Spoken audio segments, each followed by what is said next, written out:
Hello, my name is John Nagoski, and I'm a native speaker of English from Wisconsin in the USA. I would like to introduce to you my English reading channel with questions and answers. Outwitting the Devil by Napoleon Hill.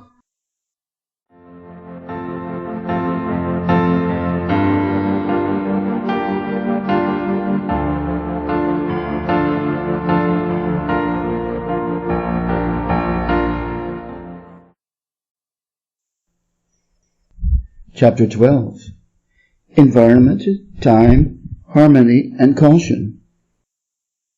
I now have a better understanding of the potentialities of adversity and failure. You may go ahead now with your description of the next of the 7 principles. What is your next principle? The next principle is environmental influence. Go ahead and describe the working principle of environmental influences as a determining factor in human destinies. Environment consists of all the mental, spiritual, and physical forces which affect and influence human beings. What connection, if any, is there between environmental influences and hypnotic rhythm? Hypnotic rhythm solidifies and makes permanent the thought habits of human beings. Thought habits are stimulated by environmental influences. In other words, the material on which thoughts are fed comes from one's environment. Thought habits are made permanent by hypnotic rhythm. What is the most important part of one's environment? The part which determines, more than all others, whether an individual makes positive or negative use of his mind. The most important part of one's environment is that created by his association with others. All people absorb and take over, either consciously or unconsciously, the thought habits of those with whom they associate closely. Do you mean by this that constant association with a person whose thought habits are negative influences one to form negative thought habits? Yes, the law of hypnotic rhythm forces every human being to form thought habits which harmonize with the dominating influences of his environment, particularly that part of his environment created by his association with other minds. Then it is important that one selects one's close associates with great care. Yes, one's intimate associates should be chosen with as much care as one chooses the food with which he feeds his body, with the object always of associating with people whose dominating thoughts are positive, friendly, and harmonious. Which class of associates has the greatest influence upon one? One's partner in marriage, and in the home, and one's associates in his occupation. After that come close friends and acquaintances. Casual acquaintances and strangers have but little influence on one. The material on which thoughts are fed come from one's environment. Thought habits are made permanent by hypnotic rhythm. Have you ever felt your attitude or mood become negative just by being in the presence of someone negative? Was it your spouse, child, or business partner? Hill suggests that you need to interject thoughts that are positive, friendly, and harmonious, not only to counteract those negative thoughts, but also to influence that person into a more positive space. If it is your business partner, evaluate if the relationship is one you want to save, or make the decision to move away from the partner's negativity. What class of people controls their environmental influences? The non-drifters. All who are victims of the habit of drifting forfeit their power to choose their own environment. They become the victims of every negative influence of their environment. Is there no way out for the drifter? Is there no method by which he may submit himself to the influence of a positive environment? Yes, there is a way out for drifters. They can stop drifting, take possession of their own minds, and choose an environment which inspires positive thought. This they may accomplish through definiteness of purpose. Everything in existence, of both a physical and a spiritual nature, must be and is constantly in motion. The human brain is no exception. It was created to receive, organize, specialize, and express the power of thought. When the individual does not use the brain for the expression of positive creative thoughts, nature fills a vacuum by forcing the brain to act upon negative thoughts. There can be no idleness in the brain. Understand this principle and you will come into a new and important understanding of the part environmental influences take in the lives of human beings. You will better understand also how the law of hypnotic rhythm operates, it being the law which keeps everything and everyone constantly moving through some form of expression of either negative or positive principles. Nature will not tolerate idleness or vacuums of any sort. All space must be and is filled with something. When the individual does not use the brain for the expression of positive creative thoughts, nature fills the vacuum by forcing the brain to act upon negative thoughts. Let us now take up the next of the 7 principles. Go ahead and describe it. The next principle is time, the 4th dimension. What relationship is there between time and the operation of the law of hypnotic rhythm? Time is the law of hypnotic rhythm. The lapse of time required to give permanency to thought habits depends upon the object and the nature of the thoughts. But I understood you to say that the only enduring thing in nature is change. If that is true, then time is constantly changing, rearranging, and recombining all things, including one's thoughts habits. How then could the law of hypnotic rhythm give permanency to one's thought habits?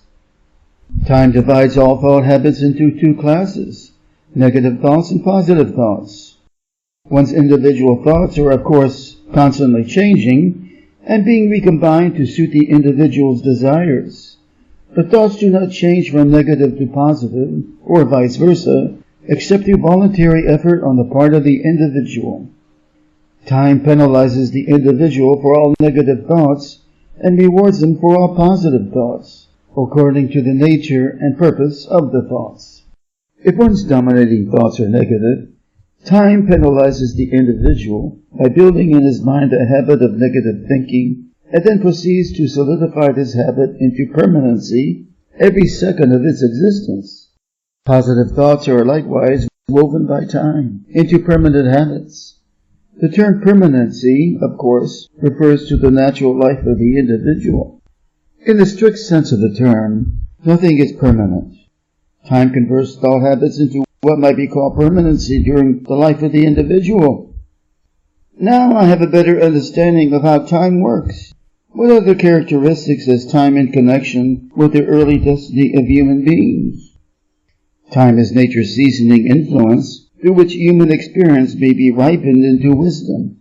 People are not born with wisdom, but they are born with capacity to think, and they may, through the lapse of time, think their way into wisdom. People are not born with wisdom, but they are born with the capacity to think, and they may, through the lapse of time, think their way into wisdom.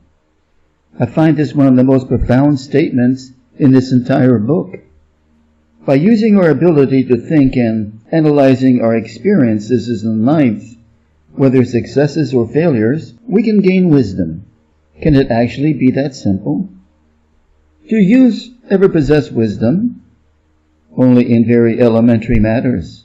Wisdom comes only through the lapse of time. It cannot be inherited, and it cannot be imparted from one person to another except through the lapse of time. Does the lapse of time force an individual to acquire wisdom? No. Wisdom comes only to non-drifters who form positive thought habits as a dominating force in their lives. Drifters and those whose dominating thoughts are negative never acquire wisdom except of a very elementary nature. From what you say, I infer that time is the friend of the person who trains his mind to follow positive thought habits and the enemy of the person who drifts into negative thought habits. Is that correct? That is precisely true. All persons can be classified as drifters and non-drifters.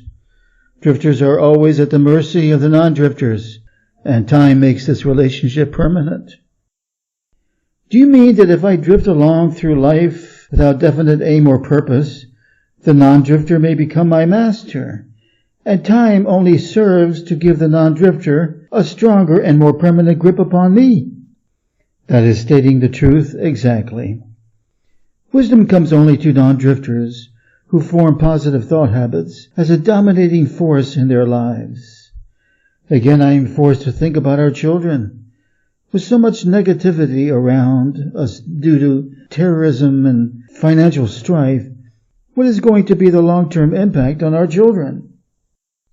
We must envelop our children in positive experiences in order to generate positive thoughts in their minds.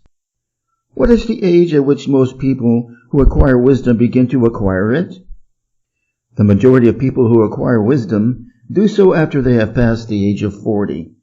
Prior to that, the majority of people are too busy gathering knowledge and organizing it into plans to spend any effort seeking wisdom. What circumstances of life is most apt to lead one to acquire wisdom? Adversity and failure. These are nature's universal languages through which she imparts wisdom to those who are ready to receive it.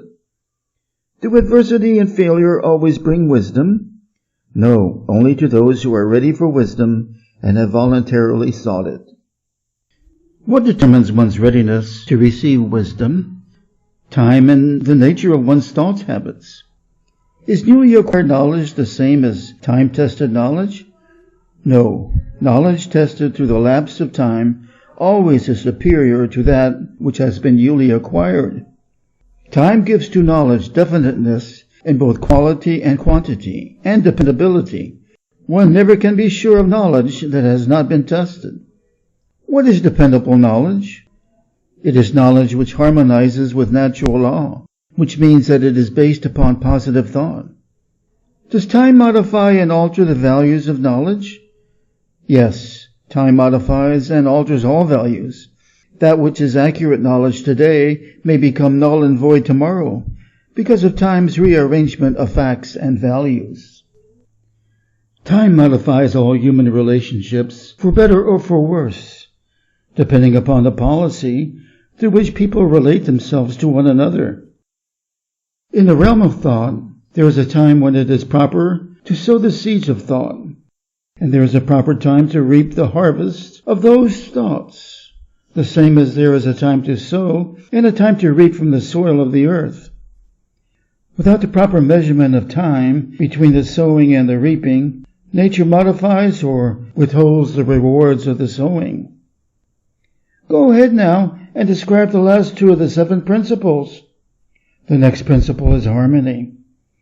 Throughout nature, one may find evidences that all natural law moves in an orderly manner through the law of harmony.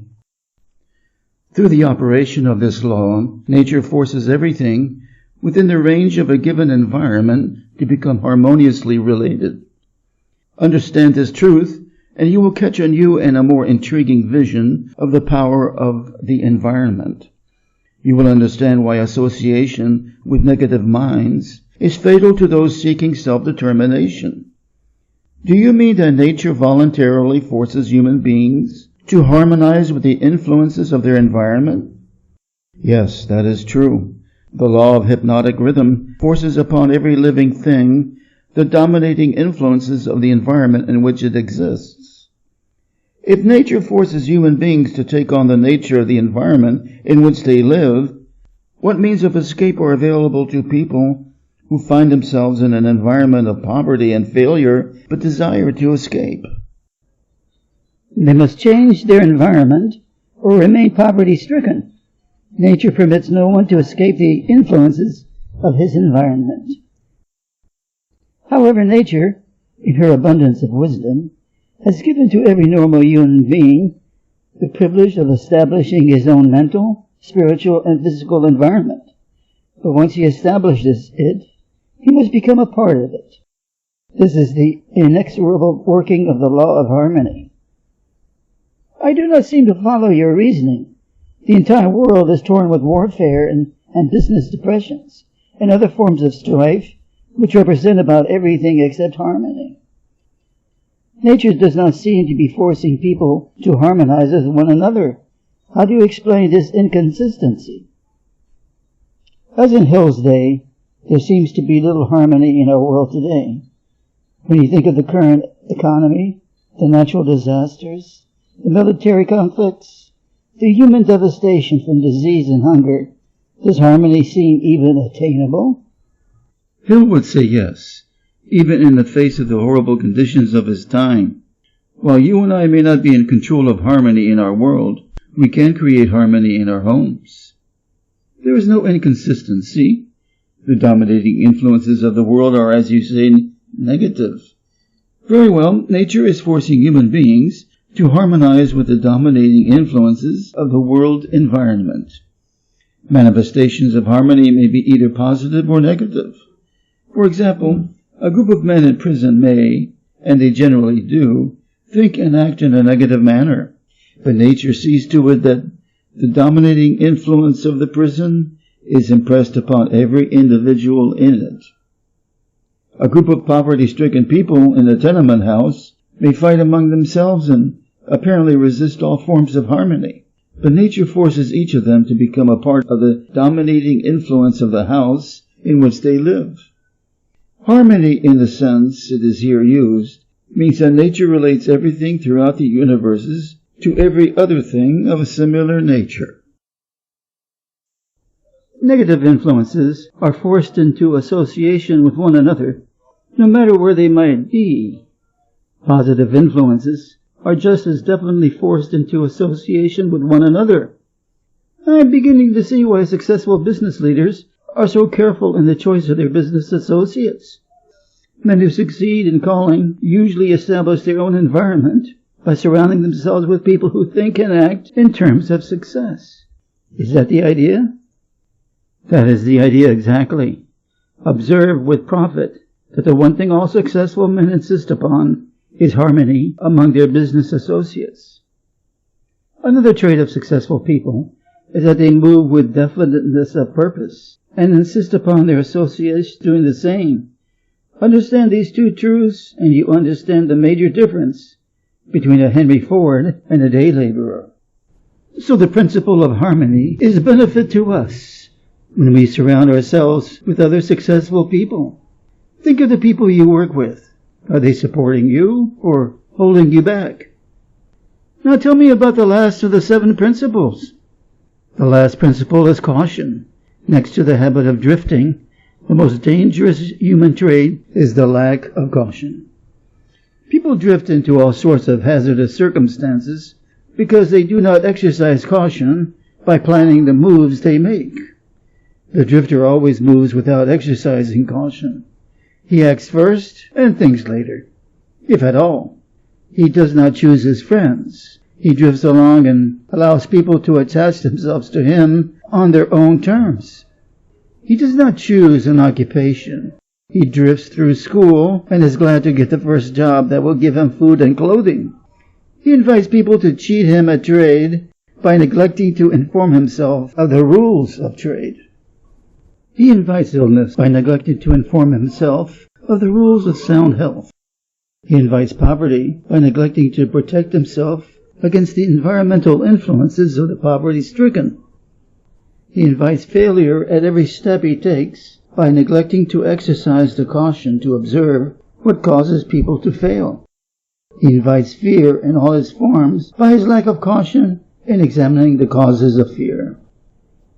He fails in marriage because he neglects to use caution in his choice of a mate, and he uses still less caution in his methods of relating himself to her after marriage. He loses his friends or converts them into enemies by his lack of caution in relating himself to them on the proper basis. Next to the habit of drifting, the most dangerous human trait is the lack of caution. Are all people lacking in caution? No, only those who have acquired the habit of drifting. The non-drifter always uses caution. He carefully thinks his plans through before he begins them. He makes allowances for the human frailties of his associates and plans ahead to bridge them. Isn't there over-caution as detrimental as lack of caution? There is no such thing as over-caution. What you call overcaution is an expression of fear. Fear and caution are two entirely different things. Don't people mistake fear for overcaution?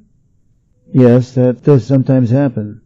But the majority of people create for themselves far more disastrous hazards by total lack of the habit of caution than by overcaution.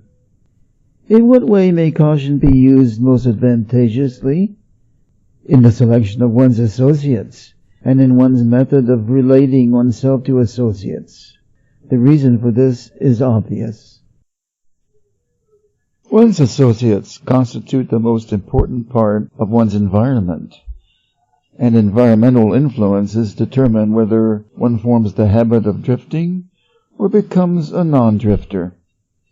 The person who exercises due caution in the choice of associates never allows himself to be closely associated with any person who does not bring to him, through the association, some definite mental, spiritual, or economic benefit. Isn't that method of choosing associates selfish? It is sensible and leads to self-determination. It is the desire of every normal person to find material success and happiness. Nothing contributes more to one's success and happiness than carefully chosen associates. Caution in the selection of associates becomes, therefore, the duty of every person who wishes to become happy and successful. The drifter allows his closest associates to attach themselves to him on their own terms. The non-drifter carefully selects his associates and allows no one to become closely associated with him unless that person contributes some form of helpful influence or bestows some definite benefit. It never occurred to me that caution in the selection of friends had so definite a bearing on one's success or failure. Do all successful people exercise caution in the selection of all their associates, whether in business, social, or professional relationship? Without the exercise of caution in the choice of all associates, no one may be certain of success in any calling. On the other hand, lack of exercise of caution brings almost certain defeat in whatever one undertakes. Do you have a hard time saying no to people? This chapter makes you realize that using caution in selecting your associates and learning to say no more often may speed you on the path to success.